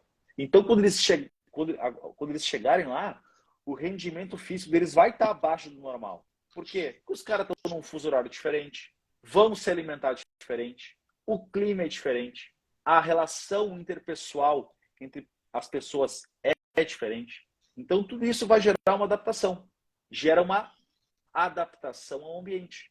Vai passando os dias, tô me sentindo melhor, tô me sentindo mais forte, me sentindo mais concentrado, não tô com tanto sono, e aí vai chegar o dia da competição, qual que é o estado ideal? O cara tá estourando energia, o cara tá voando. Para cada horário, cada hora de diferença, existe um dia de aclimatação. Por isso que eles estão indo para lá agora, porque a competição é só no final de semana que vem. Então eles estão indo para lá, cara, quase 10, 12 dias de diferença. Para cada hora e se ajustando, entendeu? Eu acho bacana ter esse papo nosso aqui, que tem tudo a ver com estudo. A gente acha que o estudo é ir para a escola, pôr a bunda na cadeira ali e o professor. Não é Não, isso. cara. Tudo que você vai fazer é a necessidade do estudo. Claro, cara, claro. Essa situação aí de você climatizar, climatação. Você chega num país, você tem que chegar antes. Tem que chegar Claro. antes. Como é que você vai... tem a questão da língua, aí é outra história, alimentação, sono e tal, mas assim, tudo é estudo. Ó, o Frei Jack já mandou outra aqui, ó. Valeu, Frei Jack, tá participando bacana aqui. Qual a melhor orientação para você que para o desenvolvimento do ponto zero até o nível de excelência profissional? Bah, essa pergunta é boa, cara. Boa, boa. Tá, vamos pensar assim, ó. Pensando no mundo ideal. O mundo ideal, o mundo perfeito, tá? O mundo perfeito é encontrar talento nas crianças, encontrar uma forma de diagnosticar esse talento, essa predisposição ao breaking e ir orientando essa criança passo a passo por cada etapa. Menos de 8 anos, lúdico, dos 8 aos 10, um pouquinho de técnica, dos 10 aos 12 entra um trabalhinho de força, e assim vai indo. Para quando ele chegar aos 18, 20 anos, ele está completamente formado. Que nem é o caso que aconteceu agora no Red Bull. Teve um menino do Japão, o Issin, acho que esse é o nome dele, o Issin, acho que ele tem 16, 18 anos. O cara está pronto, pronto, pronto. O que ele tem que fazer agora? Melhorar cada vez mais o leque de movimentos e o condicionamento físico dele. O cara está pronto. O cara tem flexibilidade, o cara tem tudo. Aproveitar uma ressalva aí, a campeã da Miguel, se eu não estiver enganado, ela tem 17 anos só. Cara. Eu Olha que achei interessante. fantástico e eu achei um absurdo. Não, um absurdo. Todo ser humano é possível, mas eu achei absurdo a idade. É. Eu nunca Mas tinha aí visto a uma gente baixa entra num idade ser outro campeão ponto. A gente entra internacional, num achei. outro, claro, cara. A gente entra num outro ponto muito importante que tem que ser escutado e observado com bons olhos e bons ouvidos. Ó, presta bem atenção no que eu vou falar. Isso eu não quero que ninguém crie polêmica em relação a isso. Então tem que ser uma coisa falada com bastante calma para que todo mundo entenda. Se existe um atleta muito novo ganhando naquele esporte, é sinal que toda aquela organização de treinamento que todo mundo faz pode estar errado. Por quê? Porque um atleta muito novo que ganha em relação aos outros, pode ser que essas pessoas mais velhas não tiveram uma boa introdução ao treinamento, não tem um bom preparo físico, não tem uma boa orientação. Pode ser que aconteça. Não estou tirando o mérito da menina ter ganhado muito nova, não é isso. Mas o sport breaking, vamos trazer esse termo, né? O sport breaking ainda está se criando. Assim como aconteceu o sport skate, o sport surf, tu entendeu? O skate é mais absurdo, né? 13 anos. Cara, Baixou 13 mais a idade. anos. Eu não estou desmerecendo o papel da Raíssa. Pelo contrário, ela foi fantástica Não, em tudo que ela fez. manda bem Mas demais. pode ser que daqui para frente, daqui 2, 3, 4 Olimpíadas, não exista mais campeões tão novos. Os campeões vão ser mais velhos. 20 anos, 24 anos, 26 anos, talvez. Por quê? Porque vai estar desde cedo aqui, ó, país a país, desenvolver o trabalho desde a infância com os atletas, para chegar na maturação profissional desse cara, eles estão estourando. A briga é muito parelha. Então, isso é muito delicado, cara. Então, pensando no mundo ideal, essa introdução do ponto zero até o lado profissional deveria ser feita dessa forma. Agora, estamos no Brasil, não temos essa condição. Não temos. Temos que ser realistas, cara. Nunca foi assim. O que a gente tem que fazer? Cara, fazer com que esse b-boy, essa big girl entenda que para ele poder chegar nesse alto rendimento, ele não vai chegar sozinho, não vai chegar. Tem que estudar. Tem que estudar. Ele tem que ter, hoje, aproveitando essa questão do marketing, né? Ele tem que ter uma boa assessoria de marketing para se posicionar nas mídias. Ele tem que ter um bom advogado. Olha que complexo, cara. Não, Olha que complexo. controlar o psicológico, autoconhecimento tem que desenvolver. Exato. Ele tem que ter alguém que consiga monitorar o estado psicológico dele, que entra o papel de um psicólogo, de uma psicóloga, que é fundamental. Hoje nós temos a Tati, que é a psicóloga da seleção. Cara, eu posso dizer, cara, o papel dessa mulher é fantástico, cara. Fantástico, fantástico. Já tô tendo uma conversa com ela aqui para nós bater um papo aqui em Cara, breve. eu já presenciei trabalhos dela com a galera da seleção, cara, que é um negócio assim, ó, que não tem como acreditar, cara. Do cara chegar chegar no treino, cara, eu vi isso acontecer em São Paulo, na New On. Ela chegar com os caras no treino, o cara tá errando o movimento, um movimento novo. E aí ela faz um trabalho de mentalização, que eu não sei o termo científico, tá? Mas é um trabalho bem cognitivo, assim, dela sentar e fazer o cara pensar, sabe, refletir e tal. Cara, 20 minutos depois, o cara tá sentando uma volta de air flare. Eu vi isso na minha frente. Olha Eu que vi legal. isso. Ninguém me disse, eu vi isso acontecer, entendeu? Agora imagina tu receber essa orientação, cara. Olha a importância do conhecimento. Tu entendeu? A gente tá, o breaking é muito conservador ainda nessa questão de tipo assim, ó, o André não faz o air flare. Como é que o André vai me ensinar um negócio que ele não sabe?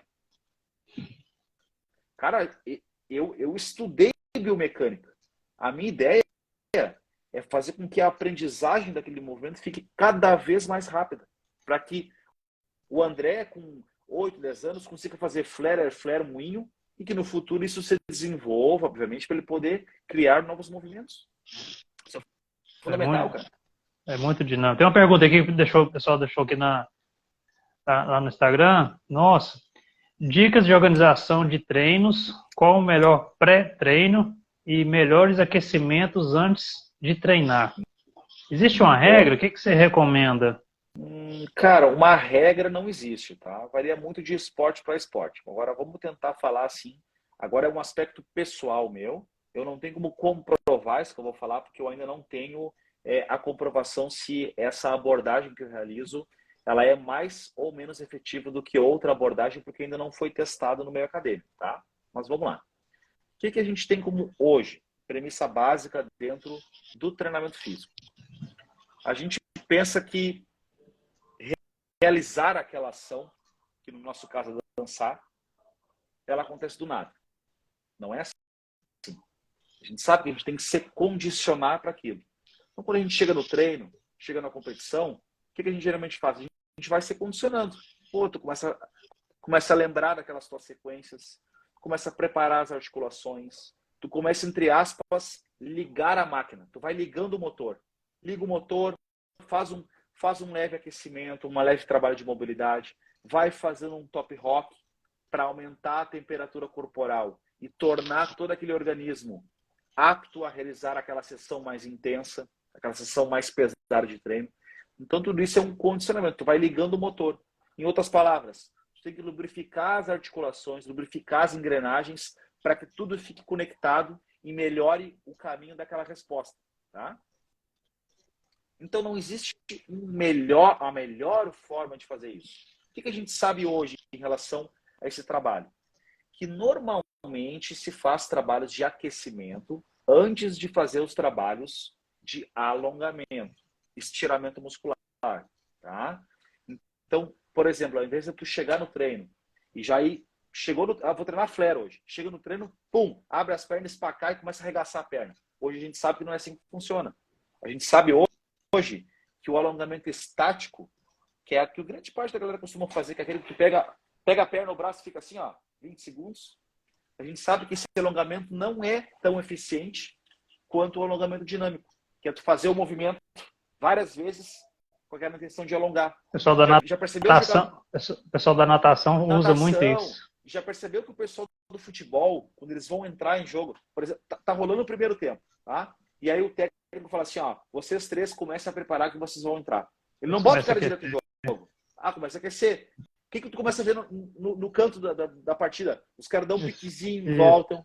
Os caras fazendo o trabalho, a perna vai e volta, para aquecer os posteriores de coxa. O cara vai se condicionando aquilo. Quando ele vai entrar em jogo, o cara tá 100% dentro do sistema. O cara tá pronto. O cara tá até um pouquinho suado. O cara tá quente.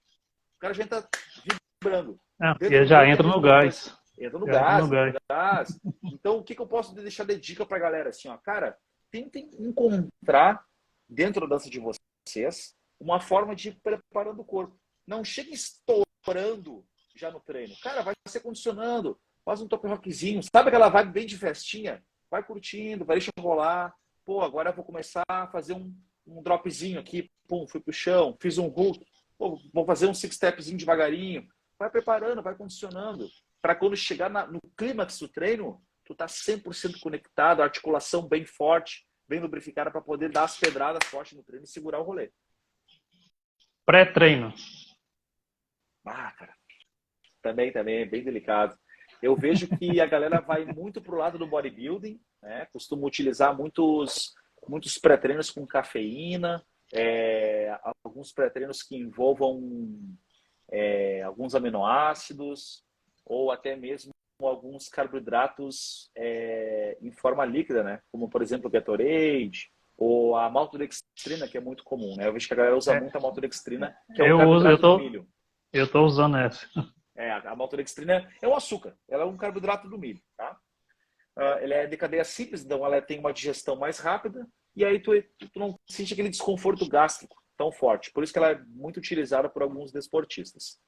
Cara, o que eu posso dizer para vocês? A refeição mais importante para quem pratica alguma organização de treinamento, seja desportista ou não, é o que tu come ao longo do dia. Não o que tu come exato pré-treino. Você alimenta bem durante o dia, cara. Se o teu treinamento é de manhã, cara, faz uma refeição forte antes de dormir. Se o teu treinamento é de noite, ao longo do dia, vai te alimentando bem, cara. Vai comendo aos pouquinhos. Para quando chegar no final do dia, tu ter bastante energia estocada na parte muscular, tu tá com o cérebro em dia, tu tá com o teu intestino bem hidratado. Cara, tudo isso faz muita diferença. Então, ao invés da galera pensar em uma única refeição, aí, ó, aqui, ó, aguinha, cara, ó. Ao invés da galera Tem gente que acha que isso pensar, aqui é brincadeira. Isso não aqui é tão cara, essencial quanto é você louco. puxar peso. Diz Já viu um aí. carro funcionar sem água? Já viu um radiador funcionar sem água? Não tem, cara. A água é a base, velho. Se não estiver hidratado, tu não tem líquido nas articulações para poder lubrificar, cara. Não tem nada. O sangue fica denso, fica viscoso. Aí tu fica ofegante mais cedo. Cara, tudo tem influência com a água. A alimentação é básica. Se eu tivesse, só fazendo uma correção, não é correção, vou trazer para minha realidade. A grana está curta. Se eu conseguir trabalhar ali dentro, uma refeição que eu me considero como adequada, sair de gordura, fritura, esse tipo de coisa, água, sono, eu já consigo ter um rendimento Pô, tá louco? bom. Claro, cara, fundamental. O pilar básico é alimentação e descanso. E descanso me refiro a dormir. Dormir mesmo, tá? Eu sei que com a rotina diária, talvez a galera que more nas cidades mais centrais, né, grandes cidades, seja difícil tu conseguir ter um sono de 8 horas, 10 horas. Cara, 10 horas, quem dorme 10 horas, pô, hoje em dia chega a ser tratado como preguiçoso quem dorme 10 horas, né, cara? Eu não consigo dormir 8 horas, cara, há muitos anos já. Há muitos anos eu não consigo fazer isso. Agora você de férias essa semana, talvez eu consiga dormir um pouquinho mais. Mas o meu normal não é isso. Mas o cara que quer entrar nesse alto rendimento, que quer ter essa vida de atleta, que quer comprar essa briga como atleta, cara, tem que dormir umas 8, 9 horas por noite, tem que ter uma boa alimentação, comer gordura, proteínas, carboidratos, né? Tentar ingerir o menos possível de embutidos, né? Tem uma frase na nutrição que eu acho muito bonita, talvez eu não me recorde exatamente como ela é, mas é assim, ó: descascar mais e desembalar menos. Ótimo, Interessante, né? ótimo. Descascar mais e desembalar menos. Hoje em dia, cara, a gente consome muito alimento processado, muito embutido.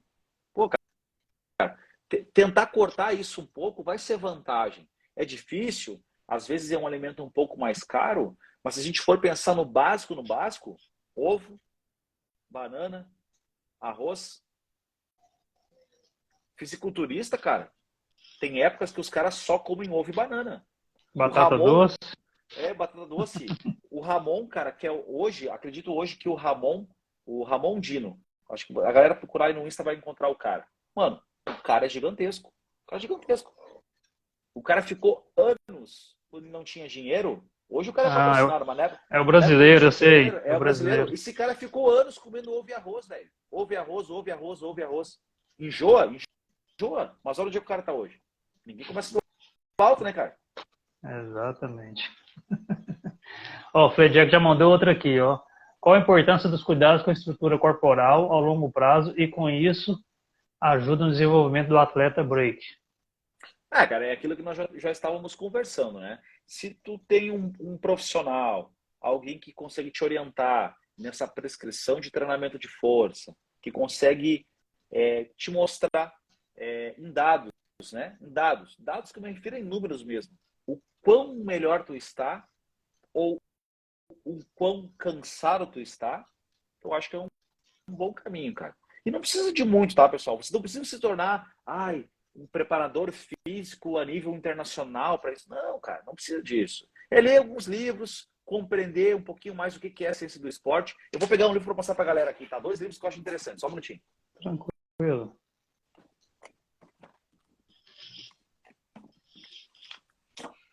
Tem 2 livros aqui, pessoal. Eu acho que são bons. A galera que curte, que é mais curiosa, que nem eu, que gosta de estudar, porque gosta de saber. Eu nunca estudei para ser inteligente, cara. Eu sempre estudei porque eu sempre fui curioso. Então eu tenho que me esforçar muito para poder fazer essas coisas, tá? Esse aqui é um, ó. Fisiologia do exercício. Tá? É um livro com aproximadamente aí 400 páginas. Fala sobre muita coisa, desde a parte da alimentação, parte de organização de treino, parte referente a sono, descanso, essa parte nutricional. E nós temos um outro livro, esse aqui é boca brava, esse aqui é a Bíblia do treinamento físico. Tratado Geral do Treinamento Desportivo. Cara, O primeiro capítulo desse livro só fala sobre como os atletas moldaram a ciência. O que a galera pensa? A galera acha que a teoria vem antes da prática, né?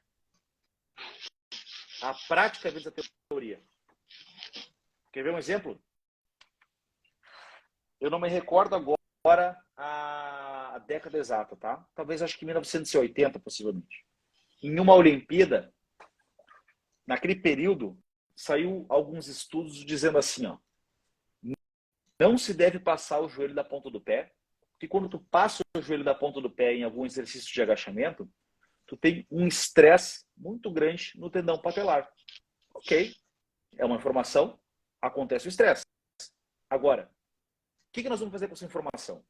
Alguns treinadores começaram a trabalhar com seus atletas, agachamentos, aonde eles não deixavam ele passar o joelho da ponta do pé, com a intenção de preservar essa articulação, né? Porque até então era o que o estudo recomendava.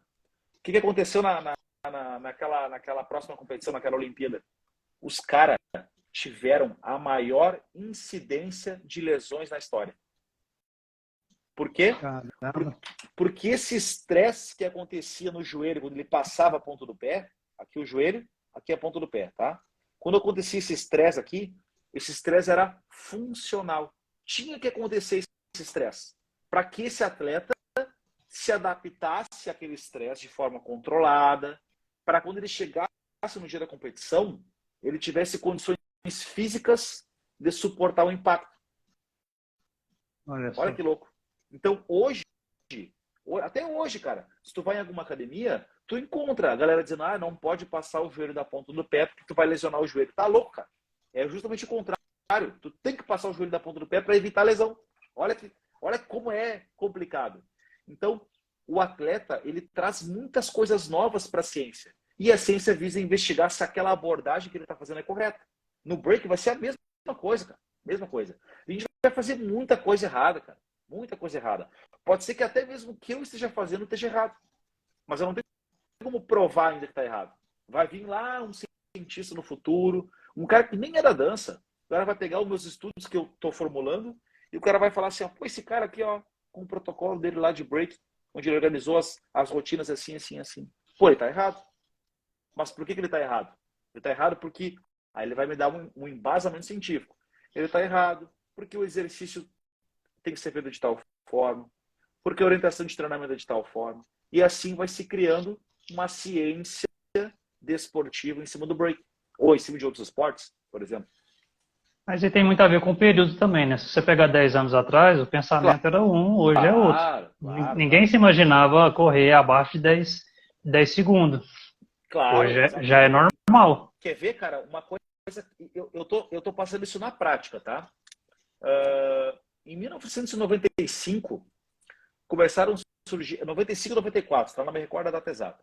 Começaram a surgir os primeiros estudos afirmando que realizar os movimentos de treinamento, movimentos de força, com a máxima intenção de velocidade, geravam uma adaptação maior de força do que fazer de forma lenta.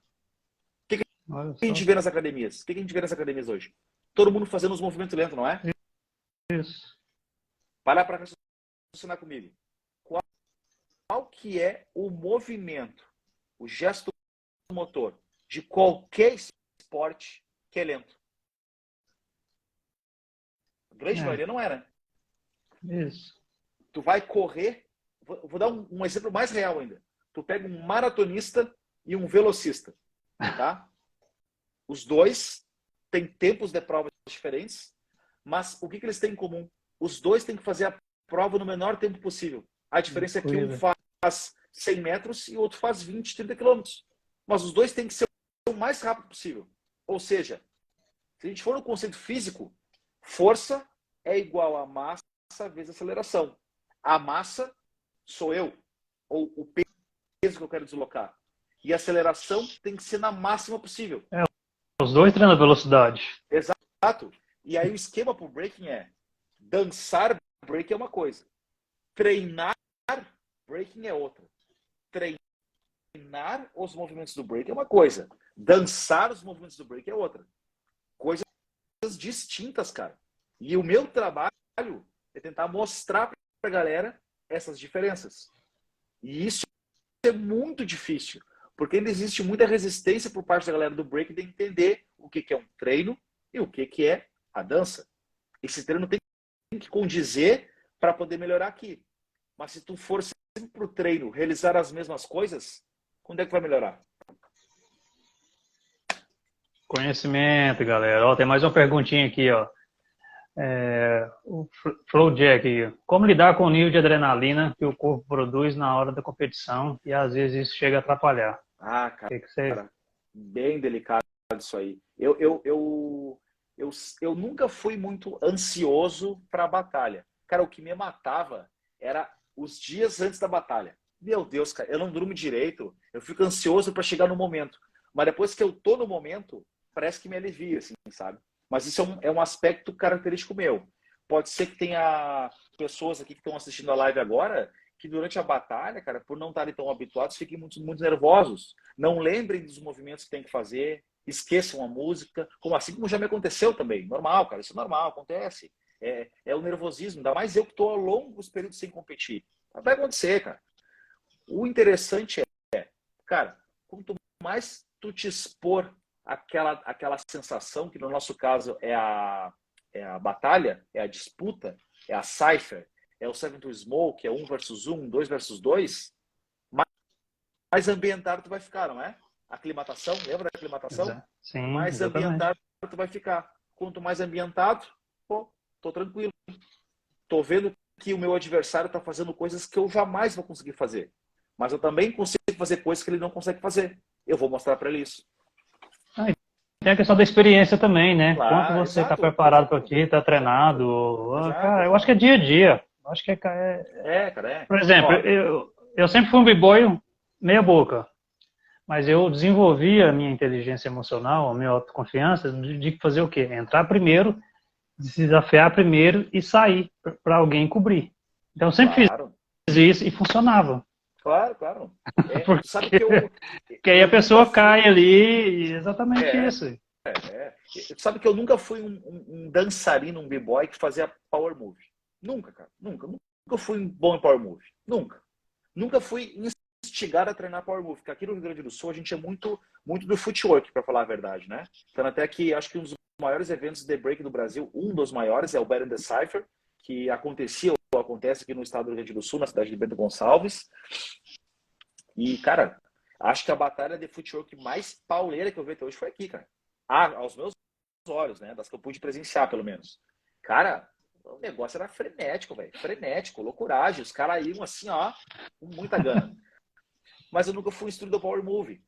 Então, por não ter um bom Power Move, eu tive que desenvolver outras técnicas dançando. O que a galera chama de criação, né? Enfim, chamem como quiser. Eu desenvolvi outras assinaturas.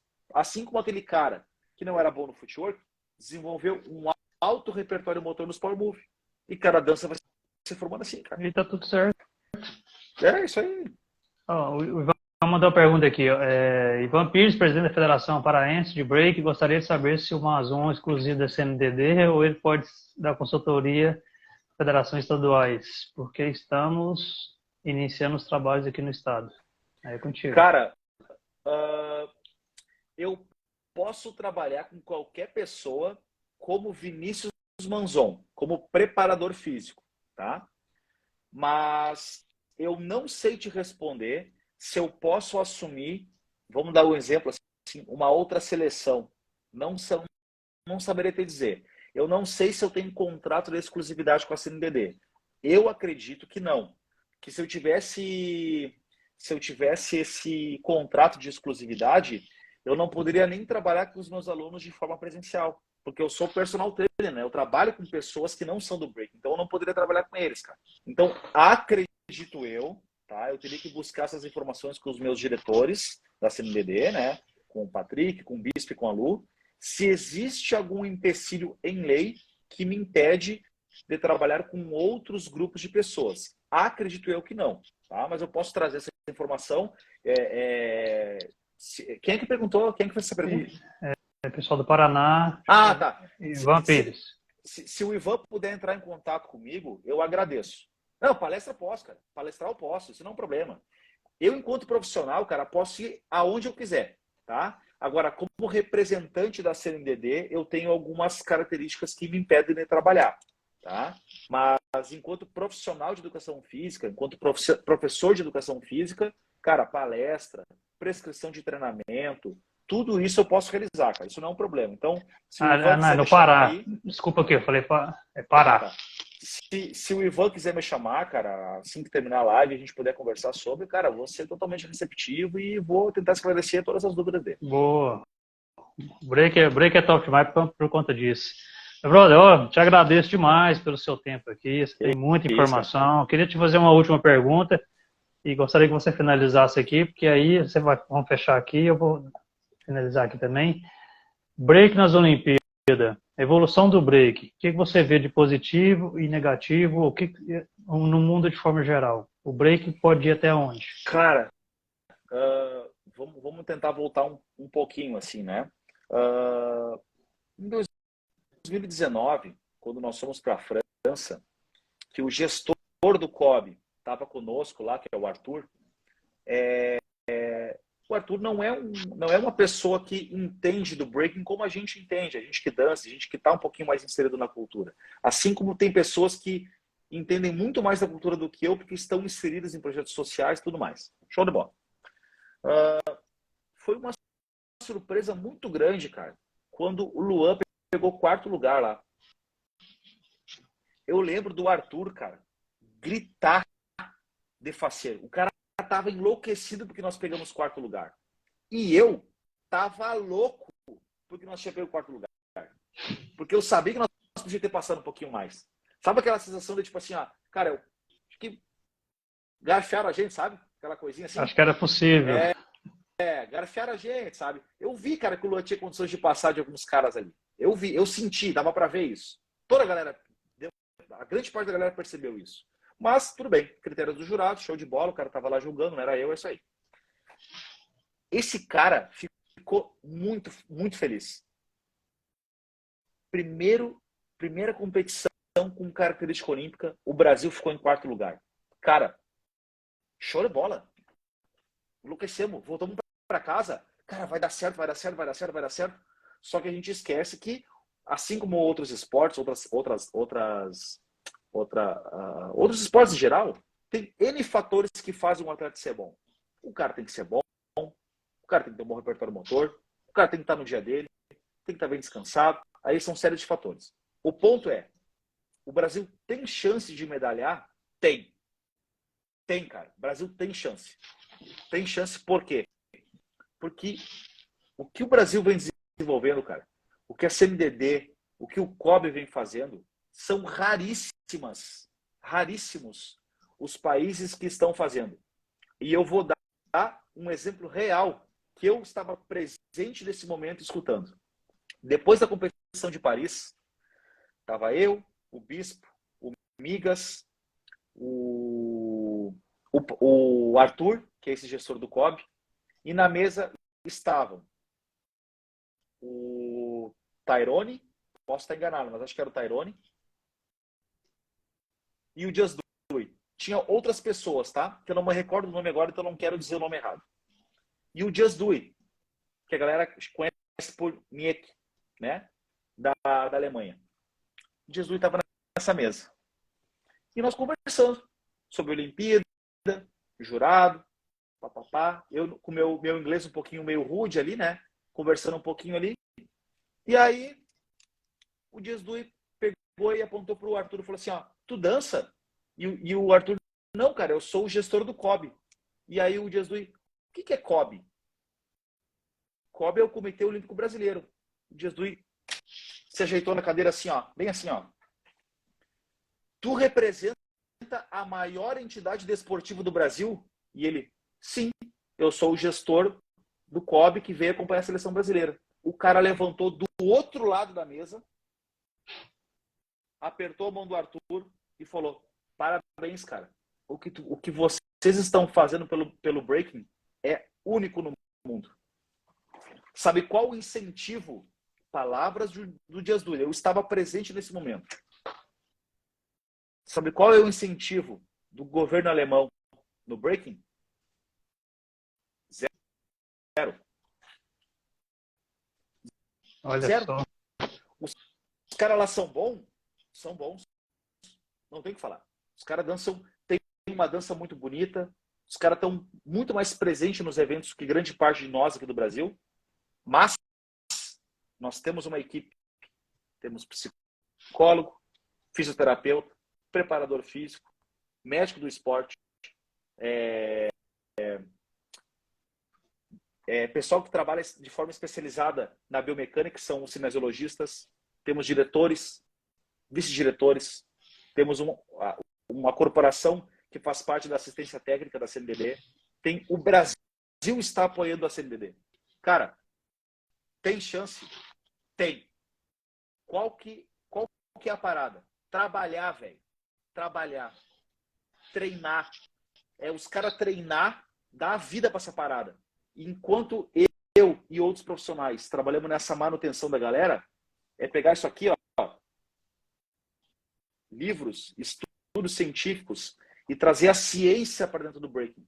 Porque a moral é a gente fazer com que os atletas se desenvolvam o mais rápido possível com segurança para poder chegar em 2024 e nós aqui, ó, pau a pau com os caras, dando, ó, pedrada nos caras. Fazer os caras olhar pra gente e olhar assim, ó, mano, então onde é que esses caras saíram? Como é que os caras em 2 anos estão fazendo isso? O que tá acontecendo lá? Essa é a parada. Tem como acontecer, cara. Tá todo mundo trabalhando para melhorar. A gente tem que focar no que funciona, velho. Tu entendeu? Focar naquilo ali. E, ó, acreditar, cara. Se não acreditar, meu, não vai pra frente. Então, eu vejo que a galera tinha muita briga de, o break olímpico, o break enquanto cultura. Cara, break é breaking. Acabou, velho. Não é porque é break olímpico que tá desmerecendo a cultura. E não é porque esse cara que tá na cultura não quer entrar nas Olimpíadas que ele é menos ou mais. Cara, vamos se ajudar, velho. Vamos se ajudar. Eu quero muito que outros b-boys, outras b-girls se formem em educação física e continuem esse trabalho, cara. Tu entendeu? Que a nova geração olhe pro que a gente está fazendo e veja isso com bons olhos, cara. Mas o cara é estrela porque o cara não me dá orientação. Cara, chega até mim. Me pergunta, cara, como é que tu pode me ajudar? Respeito o meu trabalho, assim como eu respeito o que foi criado em ONGs, em redes sociais, em favelas, projetos sociais, cara. Porra, tá louco, cara. Pensa assim, ó, o meu trabalho, o trabalho do agente social é encontrar o diamante. O meu trabalho é lapidar o cara. Tu entendeu? Olha que loucura isso. Um trabalho numa área, eu trabalho na outra. Cara, se essas informações se cruzarem, ninguém segura o Brasil, cara. Ninguém segura o Brasil. E isso eu falo com muita convicção, cara. Porque eu realmente acredito nessa parada, tá ligado? Eu fico empolgado, porque, cara, eu tô acreditando muito nesse negócio. Não, e top demais. Os resultados já estão aparecendo, já estão acontecendo. É muito bom mesmo. Eu não tenho nem palavras para te agradecer. Realmente você tem muita informação, conhece muito, tem um trabalho muito sério. E, pessoal, informação, conhecimento, vá atrás. Fica parado esperando, não. Vai atrás. Ah, mas é difícil, vai atrás. Ah, Vai cara, é atrás. difícil. Eu chego, o Vinícius chega, qualquer um de nós, qualquer ser humano chega onde quiser. Meu brother, muito obrigado. Considerações finais aí. Eu não tenho nem palavras. Muito obrigado mesmo pela sua atenção, pelas suas informações. E tem que ele falou, pessoal, o break é break. Aqui nós não estamos dizendo que nós estamos certos e A e B ou C está errado, não, não é isso. Eu não sou obrigado a concordar com tudo que ele fala, nem ele comigo, mas nós estamos trocando ideia aqui de boa, para levar informação para todo mundo. O break existe há muitos anos. Hoje, esse ano, completa 50 anos junto com o hip hop. Se fosse tão ruim, não estava esse tempo todo aí, não, pessoal. Não estava esse tempo todo. Pode ter certeza que não. Cara, tu sabe que eu estou muito feliz com as coisas que vêm acontecendo. Tive alguns tombos nesse meio caminho aí. Tive equivocado algumas vezes.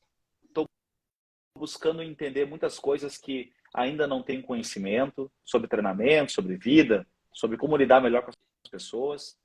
E, cara, eu sou muito agradecido ao que vem acontecendo, a essas pessoas que acreditam no meu trabalho, como o Bispo, a Lu, que são diretores e vice-diretora, né? Aos atletas, tanto os atletas do protocolo N6S, que é o meu protocolo pessoal, a minha organização pessoal de trabalho, tá? Quanto ao pessoal da seleção.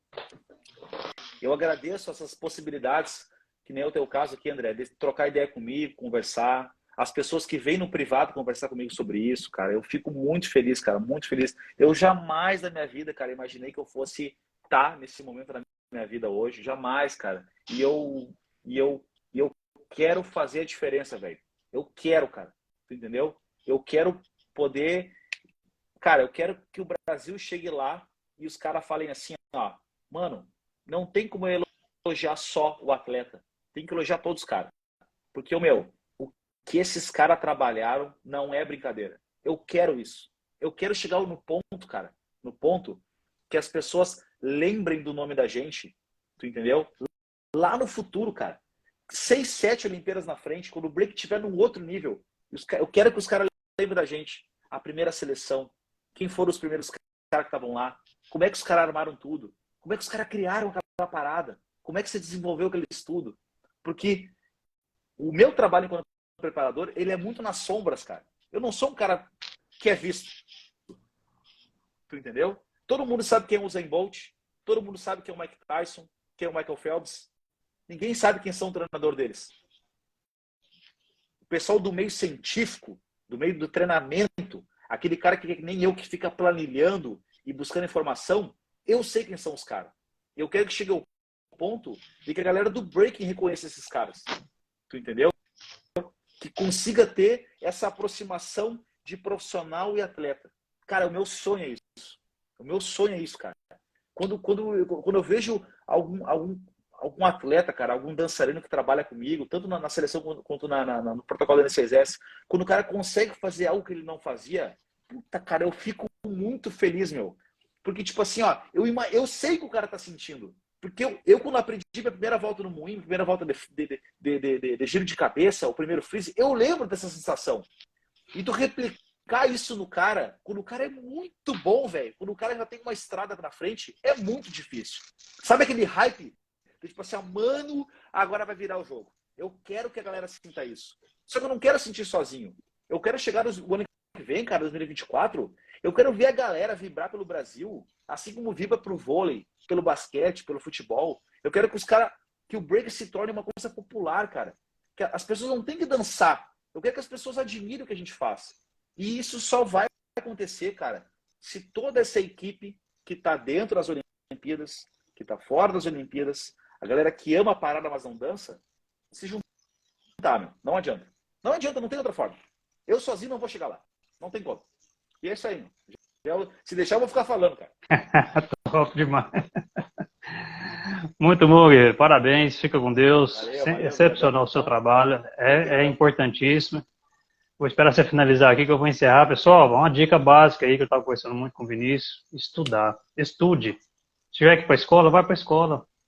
Estude. Estude é a melhor forma de você ter conhecimento, de ter informação e aplique também. Não guarda informação só para vocês, não. Tem que aplicar também. Valeu, meu nobre. Grande Valeu, abraço. mano. Um abração. Fica bem aí. Qualquer coisa, pessoal, só me chamar no privado aí, vamos trocar uma ideia, vamos conversar. Estou disposto a ajudar todo mundo aí, beleza? Valeu, pessoal.